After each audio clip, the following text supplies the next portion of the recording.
Hello student, स्वागत है आपका हमारे यूट्यूब चैनल मैथ इंडियंस में।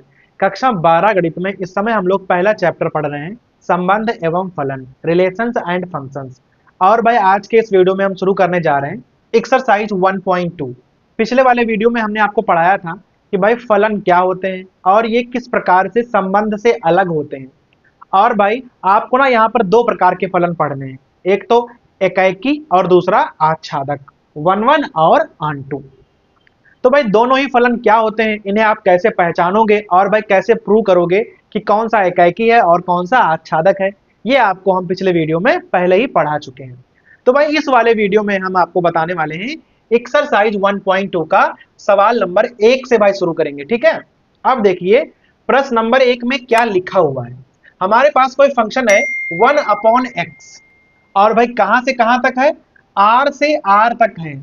लेकिन भाई किताब में ध्यान से पढ़िएगा, आर के नीचे ना स्टार लगा हुआ है। भाई वैसे तो आर का मतलब होता है रियल नंबर्स, वास्तविक संख्याएं, लेकिन यहां पर स्टार लगा हुआ है तो भाई लिखा है कि जो ये आर स्टार है इसका मतलब है ऋणोत्तर वास्तविक संख्याएं। ऋणोत्तर का मतलब होता है कि माइनस की संख्याओं को छोड़कर वास्तविक संख्याएं तो आपको लेनी है, लेकिन उसमें आपको माइनस की संख्याएं नहीं लेनी है, ठीक है।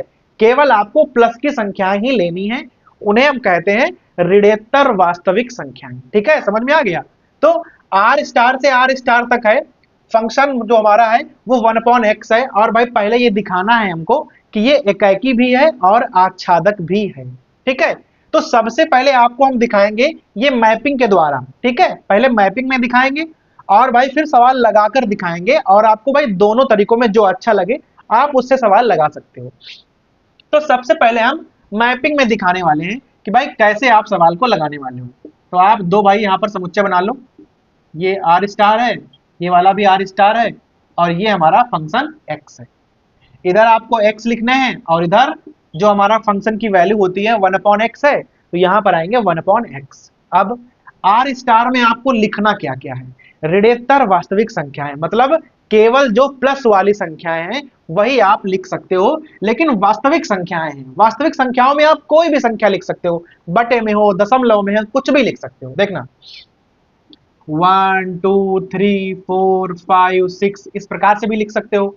आप भाई चाहो तो दशमलव की संख्याएं भी लिख सकते हो इस प्रकार से, और भाई चाहो तो बटे वाली संख्याएं भी लिख सकते हो, डॉट डॉट डॉट डॉट। वास्तविक संख्याओं में आप कुछ भी लिख सकते हो, ठीक है। ऐसे भाई इधर भी आप कुछ भी लिख सकते हो, 1 हो गया, 2 3 4 5 6।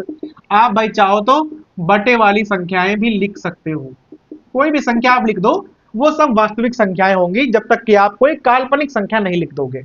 और ऋणोत्तर संख्याएं हैं तो माइनस संख्याएं में नहीं लेनी है। फंक्शन का मान है 1/x। अब देखो जैसे आप x का मान 1 ले लो तो 1/x का मान क्या होगा, 1/1 अर्थात 1, तो 1 का तो 1 के साथ हो गया। अगर आप x का मान 2 ले लो तो यहां पर क्या आ जाएगा, 1/2, तो आंसर में क्या आ जाएगा 1/2, तो आ गया 1/2। अगर 3 ले लोगे तो 1/3, 4 तो 1/4, 5 तो 1/5, 6 तो 1/6। भाई आप ऐसे ही संख्याएं लगातार लिख सकते हो, कोई दिक्कत नहीं होगी, लगातार लिखते रहोगे और आपको उधर प्रतिबिंब प्राप्त होते रहेंगे। तो अब यहां पर ना आप ध्यान दो, जैसे आपने 1 लिया तो 1 आ गया, 2 लिया तो 1/2 आ गया, 3 लिया तो 1/3 आ गया, 4 लिया तो 1/4 आ गया। हर एक अवयव का एक अपना प्रतिबिंब है, अर्थात सबको यूनिक इमेज प्राप्त हो रही है। कहीं पर ऐसा नहीं है कि आपने मान लो मान रखा 2 तो उत्तर आ गया 1/2, मान लो आपने मान रखा 4 तब भी उत्तर आ जाए 1/2। यहां पर ऐसा संभव नहीं है, हर एक के लिए अपनी एक अलग इमेज है। अगर ऐसा है तो आप भाई कह सकते हो कि यह एकाएकी फलन होगा, यह 1/1 फंक्शन है। जो भी यहां हमारे प्रांत में अवयव हैं उनके सह प्रांत में एक यूनिक इमेज है, अगर ऐसा है तो वह एकाएकी होगा। अब आच्छादक पे आ जाओ, पहले आपको हम मैपिंग से बता रहे हैं, अभी आपको भाई सवाल लगाकर भी बताएंगे कि आप एकाएकी लगाकर कैसे प्रूव कर सकते हो। देखो अभी क्या है कि भाई मान लो कि आपने 6 लिया तो 1/6 आ गया, अगर यहां 7 होता तो 1/7 आ जाता। अगर आप कोई दशमलव की संख्या लोगे तो उसका भी मानचित्र जो है अगर आप यहाँ भाई कोई दशमलव की संख्या ले लो तो उसकी भी आपकी इमेज ना यहाँ आर में आपको मिल जरूर जाएगी, क्योंकि भाई वास्तविक संख्या है तो उसका उल्टा 1/x भी एक वास्तविक संख्या ही होगी। तो आप यहाँ कोई भी संख्या लोगे उसका प्रतिबिंब आपको वहां जरूर जरूर प्राप्त हो जाएगा, अर्थात उधर कोई भी संख्या छूटेगी नहीं। अगर इधर की कोई संख्या नहीं छूटेगी तो समझ जाओ ये वाला आच्छादक भी है। आच्छादक की भाई क्या कंडीशन होती है कि इधर की कोई संख्याएं छूटे ना, तो छूटेंगी नहीं तो ये आच्छादक होगा। तो एकाएकी में होता है हमेशा भाई एक ही चीज होती है कि अद्वितीय प्रतिबिंब होना चाहिए। अगर सबके पास अद्वितीय प्रतिबिंब है तो वह एकाएकी होगा। और आच्छादक की भाई क्या कंडीशन है कि जो हमारा सह प्रांत है, जो हमारा सह प्रांत है और जो परिसर है वो बराबर बराबर होनी चाहिए। अगर यहां सबकी इमेज हमें मिल गई है, कोई खाली नहीं छूटेगा, तो जो हमारा सह प्रांत होगा वो परिसर के बराबर होगा। और अगर ऐसा है तो हम कह देंगे कि भाई ये वाला आच्छादक है। अब देख लो एकाएकी भी है और आच्छादक भी है, हमें यही प्रूव करना था। अब अगर इस सवाल को आप लगाना चाहो तो आप भाई कैसे लगाओगे, देखो ध्यान से देखना। भाई नियम क्या होता है, जैसे लिखा है fx बराबर 1/x। अभी क्या करेंगे हम, मान लो x का मान हमने x1 रख दिया तो यहां आ जाएगा 1/x1, उत्तर में क्या आएगा 1/x1। इसी प्रकार से अगर हम x का मान x2 रख दें तो उत्तर में क्या आ जाएगा 1/x2। फिर देखना कंडीशन क्या होती है, अगर फंक्शन के मान बराबर कर दो, अगर फंक्शन के मान बराबर कर दो तो x की वैल्यू जो आपने रखी है वो बराबर आनी चाहिए।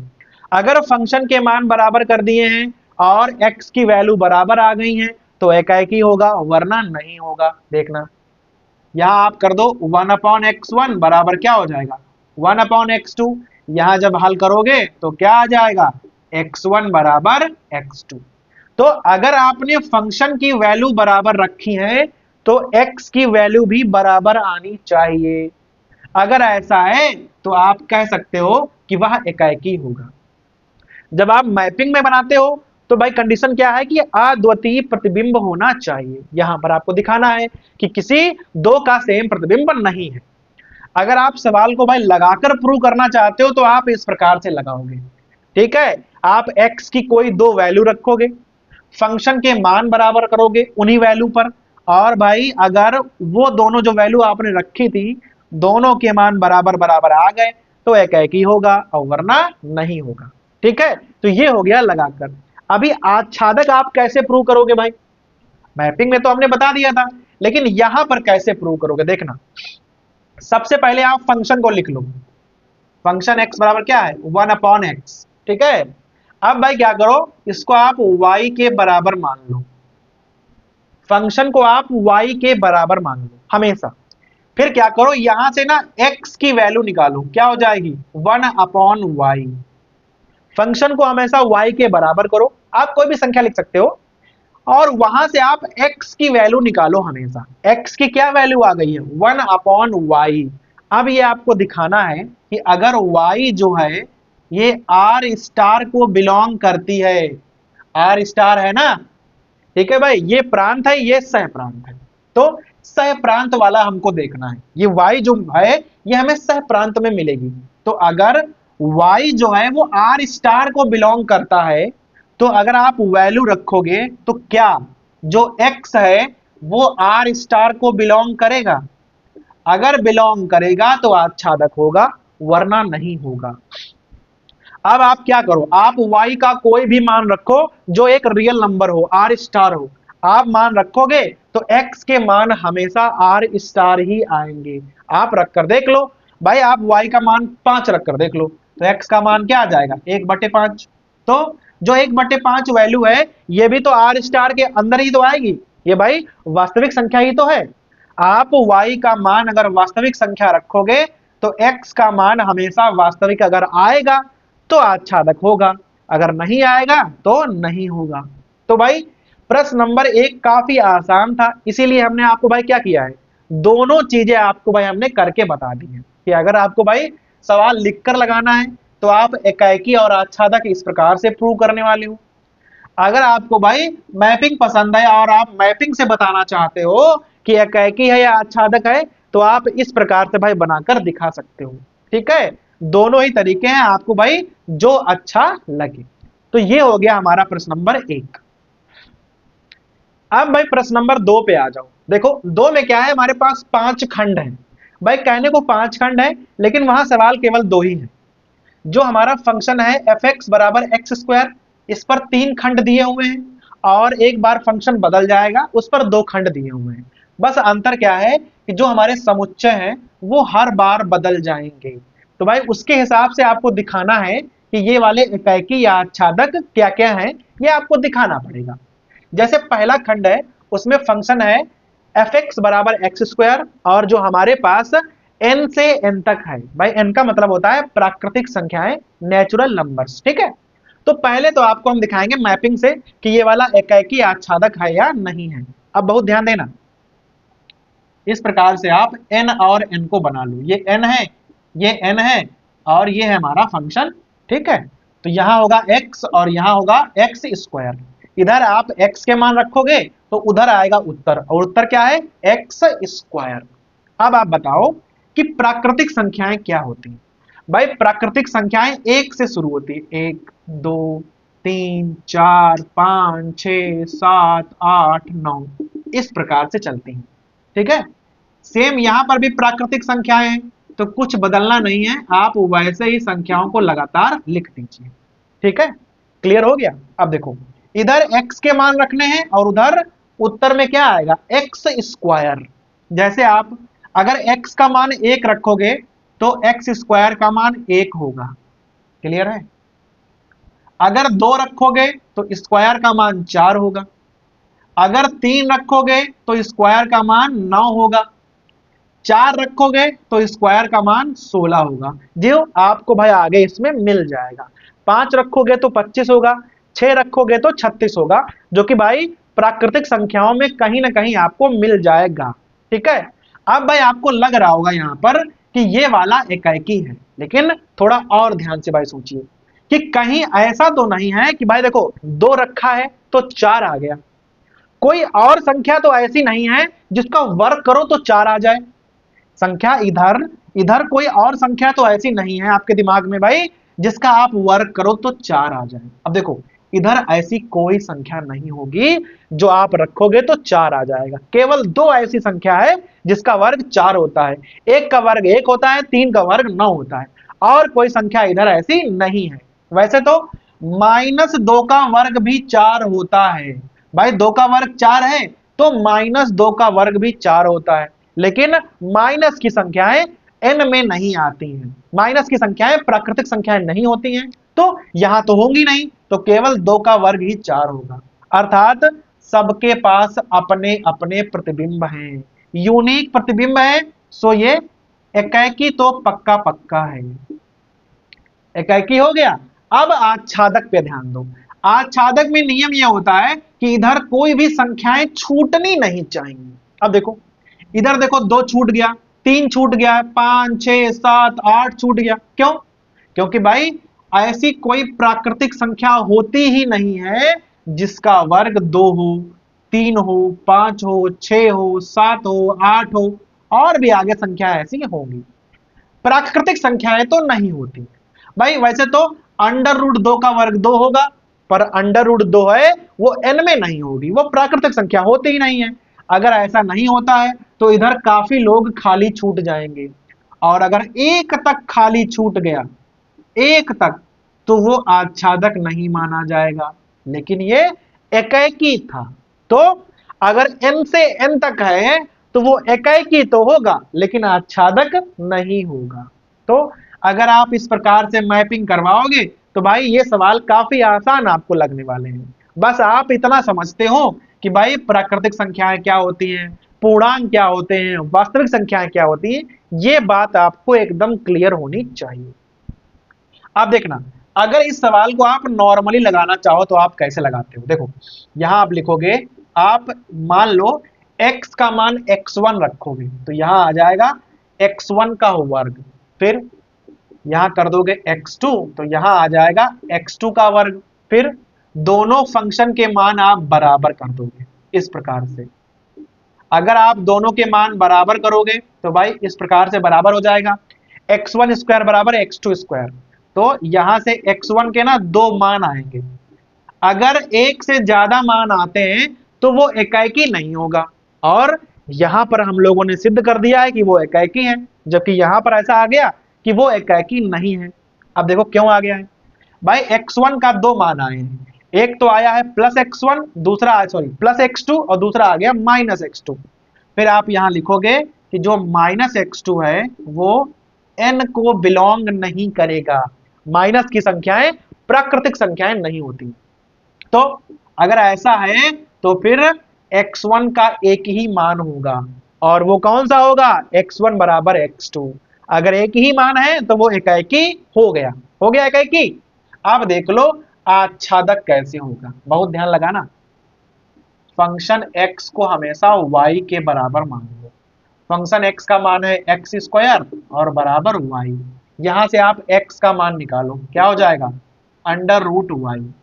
अब यहां भाई दिमाग लगाओ कि क्या, अगर y का मान n है, प्राकृतिक संख्या है, तो क्या हमेशा x का मान n आएगा। देख लेना, जैसे आप y का मान 3 रख दो तो x का मान अंडर रूट 3 आ जाएगा, और अंडर रूट जो 3 है वो n को बिलोंग नहीं करेगी। अंडर रूट 3 प्राकृतिक संख्या नहीं होती है। अगर ये प्राकृतिक संख्या नहीं होती है तो x का मान हमेशा n नहीं होगा। अगर y का मान n है तो x का मान भी n होना चाहिए। अगर होता तो आच्छादक होता, लेकिन यहां नहीं है तो ये वाला आच्छादक नहीं होगा। तो आपको फिर से हमने दोनों तरीके यहां बता दिए। इस प्रकार से आप सवाल लिखकर लगा सकते हो, और भाई मैपिंग में आप समझ सकते हो कि एकाएकी क्यों है और आच्छादक क्यों नहीं है। ये हो गया हमारा पहला खंड। दूसरे खंड में भाई क्या है कि फंक्शन तो वही है, फंक्शन हमारा वही रहेगा, बस जो हमारे समुच्चय है, यहां था n से n, और भाई यहां पर क्या है, यहां है z से z।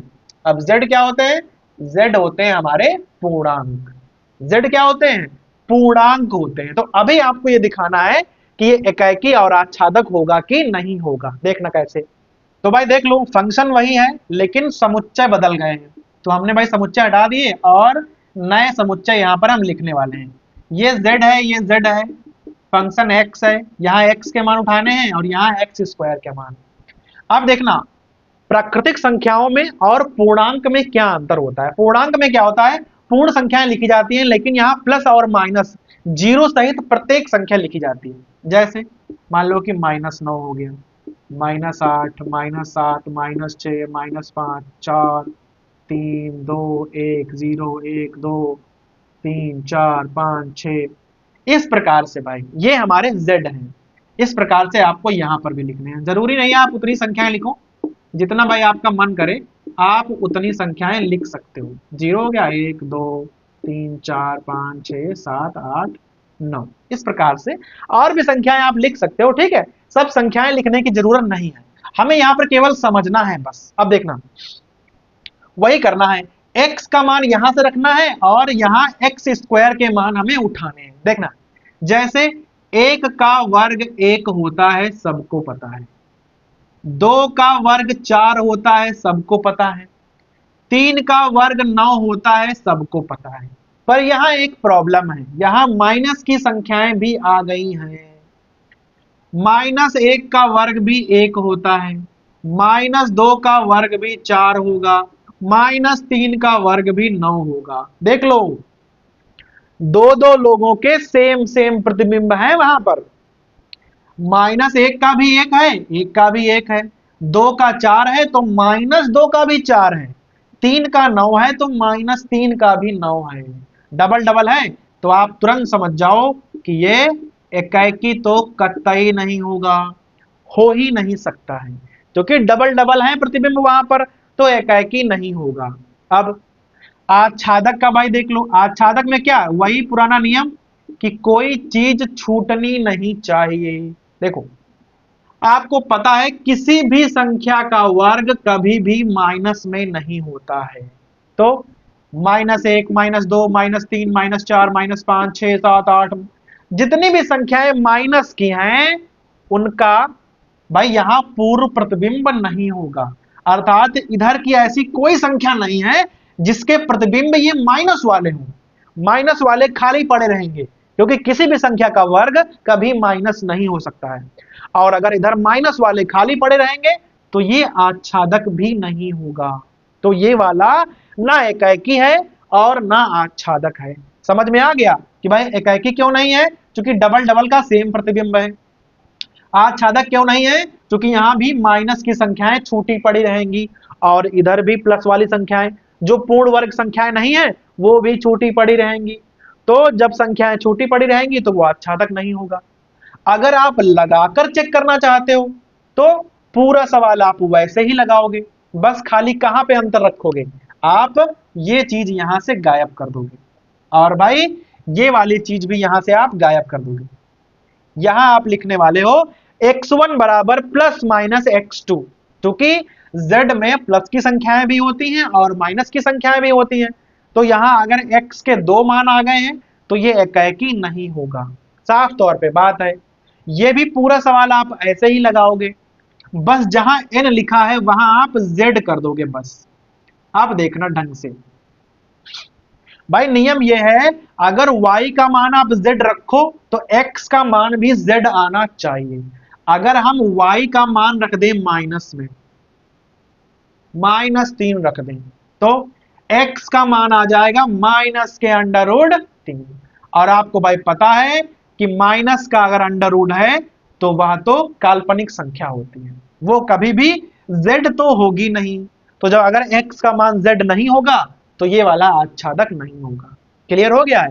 तो इधर वाला तो एकदम वैसे ही लगाना है, बस यहां पे काफी सारा बदल गया था।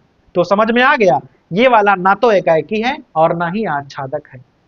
अब जो इसका तीसरा खंड है वो भी एकदम सेम सवाल है, एकदम सेम है। अंतर क्या है? R से R तक लेना है, R से R तक। अब R क्या होती है? R होती है रियल नंबर्स, वास्तविक संख्याएं। और उत्तर एकदम यही रहेगा, सवाल एकदम यही लगेगा पूरा। भाई जो Z होती हैं वही वास्तविक संख्याएं भी होती हैं, कोई फर्क नहीं है। बस इसमें फर्क क्या होता है, आप यहां पर बटे वाली संख्याएं भी लिख सकते हो, दशमलव की संख्याएं भी लिख सकते हो, आप यहां √ भी लिख सकते हो वास्तविक संख्याओं में। ठीक है, तो आप मान के चलो ये वास्तविक संख्याएं ही लिखी हुई हैं। ठीक है, ये R से R तक है। तो उत्तर वही रहेगा, ना एकाएकी है ना आच्छादक है, सेम। क्योंकि x1 बराबर जब प्लस माइनस x2 आएगा तो माइनस की संख्याएं भी R में होती हैं, R में होती हैं, प्लस की संख्याएं भी R में होती हैं। तो ये दोनों ही उत्तर आएंगे। अगर 2 उत्तर आएंगे तो ये एकाएकी नहीं होगा। यहां पर सेम है, बस जहां जहां Z है वहां वहां आप R कर दो। ठीक है, बाकी पूरा सवाल वैसे ही लगाना है। अगर y का मान R रखोगे तो क्या x का मान R आएगा? तो आप कोई भी संख्या माइनस की रख दो बस। -√3 है, ये संख्या R में कभी नहीं होगी, क्योंकि माइनस का जो √ है, सॉरी माइनस यहां पे होगा। अगर कोई संख्या माइनस की है उस पर अगर आपने √ लगा दिया तो वो संख्या वास्तविक नहीं रहती है, वो संख्या काल्पनिक हो जाती है। तो अगर वो संख्या वास्तविक नहीं होगी, x का मान वास्तविक नहीं होगा, तो वो वाला आच्छादक भी नहीं होगा। तो देखा आपने, तीनों खंड एक जैसे थे, जिसमें भाई Z वाला और R वाला तो एकदम सेम है, कुछ करना ही नहीं पड़ा। खाली जहां जहां Z लिखा था वहां वहां आप R लिख दो, कोई फर्क नहीं पड़ेगा। बस खाली n वाले में यहां संख्याएं थोड़ा सा अलग हो गई थी, बाकी ये तीनों ही खंड एकदम एक जैसे थे। अगर आप किसी एक को अच्छे से समझ लोगे तो भाई कोई भी सवाल आपसे आराम से हो जाएगा। अब इसके आगे 2 खंड और हैं जो एकदम सेम है। अब भाई देखो, इसका चौथा खंड देख लो। फंक्शन इस बार बदल दिया उन्होंने, fx बराबर x³ लिख दिया है और n से n तक है। आपको दिखाना है कि एकाएकी है, आच्छादी है, क्या क्या है ये आपको दिखाना है। देख लो, बनाएंगे एकदम हम वैसे ही, बस आपको भाई समुच्चय पे ध्यान देना होगा। ये दोनों n से n तक है, fx है, ये वाला x है और ये वाला x क्यूब होगा। अब आपको भाई प्राकृतिक संख्याओं के बारे में पता ही है, 1 है, 2 है, 3 है, 4 है, 5, 6, 7, 8, 9 डॉट डॉट डॉट डॉट इस प्रकार चलेंगे। ठीक है, सेम आप भाई यहां पर लिख लो। अब आप सबसे पहले चेक करो कि भाई अगर आप x का मान यहां से लेना है, x क्यूब के मान आपको यहां से लेने हैं। अगर आप x का मान 1 रखो तो x क्यूब का मान कितना हो जाएगा, 1। अगर आप x का मान 2 रखो तो x क्यूब का मान 8 हो जाएगा। अगर 3 रखो तो 27 हो जाएगा। 27 भी भाई आपको आगे कहीं मिल जाएगा। 4 रखोगे तो 64 हो जाएगा। 5 रखोगे तो 125 हो जाएगा।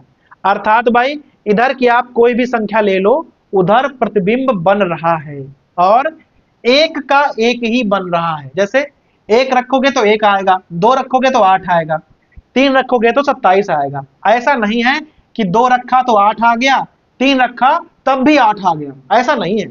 सबका अलग अलग है। अगर सबका अलग अलग है तो ये वाला एकाएकी तो पक्का पक्का है, एकाएकी है ये वाला। और आच्छादी नहीं है, आपको साफ साफ दिख रहा होगा। क्यों?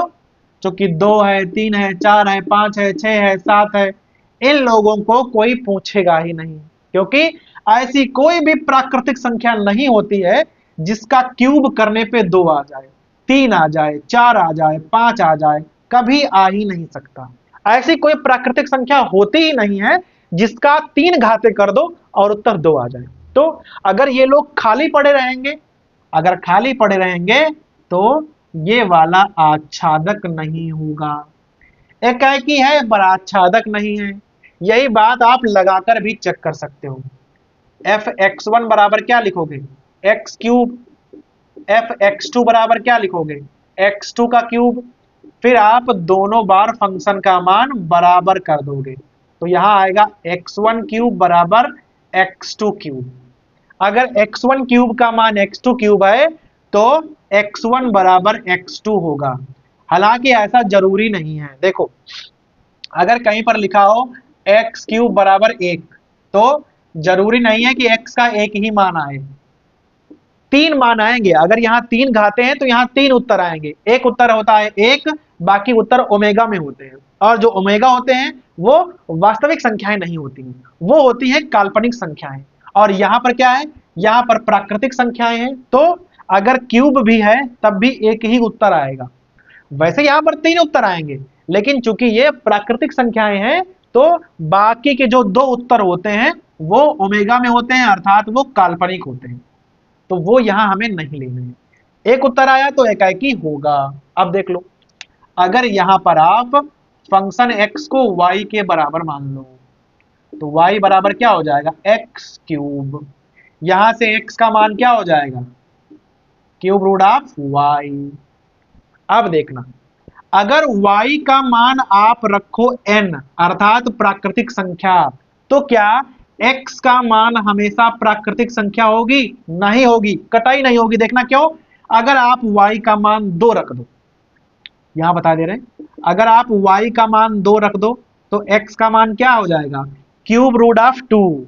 और 2 का घनमूल अगर आप निकाल लोगे तो वो प्राकृतिक नहीं होगा। निकाल तो आप लोगे, दशमलव में आएगा, लेकिन वो प्राकृतिक नहीं होगा।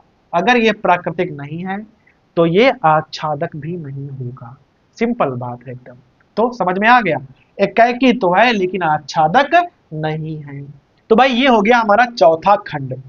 जो हमारा पांचवा खंड है वो भी भाई एकदम ऐसे ही है, बस अंतर क्या है, यहां पर z से z कर दिया उन्होंने बस। पहले n से n था, अभी भाई क्या किया है, z से z कर दिया है। तो इधर का पूरा ऐसे ही रहेगा, बस भाई ये वाला हमें गायब करना है। अब देखो, यहां आपको बनाने हैं z से z, ये z है, ये z है, बाकी सब वैसे ही लिखना है। अब n और z में क्या फर्क होता है, z में आप माइनस की भी संख्याएं ले सकते हो, 0 भी आ जाता है, सब कुछ आता है। लिख लो, माइनस के 8 है, माइनस के 7 है, माइनस के 6 है, ऐसे ऐसे करके माइनस का 1 है, 0 है, फिर 1 2 3 4 5 6 7 8 dot dot dot dot. Same आप यहाँ पे उतार लो, -8 -7 -6 -1 0 1 2 3 dot dot dot dot 8 dot dot dot, इस प्रकार से ये हमारे z है।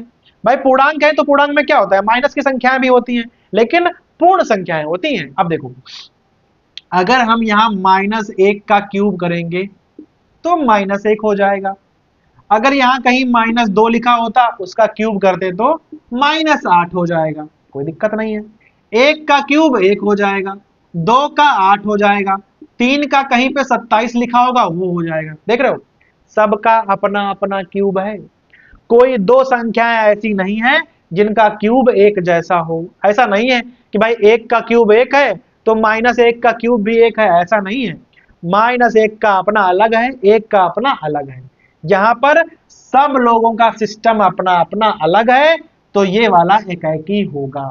तो जो हमारा पांचवा खंड है वो भी एकाएकी होगा। यहाँ पर आप लिख दोगे जब x1 बराबर x2 आएगा, क्योंकि अगर ओमेगा वाले मान लोगे तो वो भी पूर्णांक नहीं होते हैं। तो अगर क्यूब में वैल्यू है तो आप सीधे लिख दो x1 बराबर x2। अगर एक मान है तो वो एकाएकी कहा जाएगा। यहां पे आ जाओ, बाकी सब कुछ वैसे ही करना है, बस जहां n है वहां जरा z करके देखो और जरा हमें बताओ। जैसे y का मान अगर आप z लोगे तो क्या x का मान z आएगा? जैसे आपने यहां y का मान 2 ले लिया मान लो, तो x का मान क्या आ गया, क्यूब रूट ऑफ 2, 2 का घनमूल। 2 का घनमूल जब आप निकालोगे तो उत्तर जो है वो दशमलव में आएगा, और दशमलव की जो संख्याएं हैं वो z में नहीं होती हैं। दशमलव की संख्याएं z में नहीं होती हैं। तो अगर दशमलव की संख्याएं z में नहीं होती हैं तो x का मान z को बिलोंग नहीं करेगा। अगर x का मान z को बिलोंग नहीं करेगा तो ये आच्छादक नहीं होगा। तो जो दोनों ही खंड थे दोनों सेम थे, एकाएकी तो है लेकिन आच्छादक नहीं है। तो हमने भाई आपको यहाँ पर कुल 6 सवाल बताए हैं। प्रश्न नंबर 1 में 1 था और भाई प्रश्न नंबर 2 में 5 खंड थे। 6 सवालों हमने क्या किया है भाई, आपको ना हमने यहाँ पर दोनों ही तरीके पढ़ा दिए। इस प्रकार आप लिख के समझा सकते हो कि भाई एकाएकी है या आच्छादक है, जो भी है, और इस प्रकार से आप मैपिंग करके भी बता सकते हो कि वो एकाएकी है या नहीं है, आच्छादक है या नहीं। ठीक है, आपको भाई जो तरीका अच्छा लगता हो आप भाई दोनों भी एक साथ यूज कर सकते हो, ठीक है, समझाने के लिए। तो भाई ये हो गया हमारा प्रश्न नंबर 1 और 2। जो आगे के सवाल हैं इस प्रश्नावली में वो भाई आपको बताएंगे अगले वीडियोस में।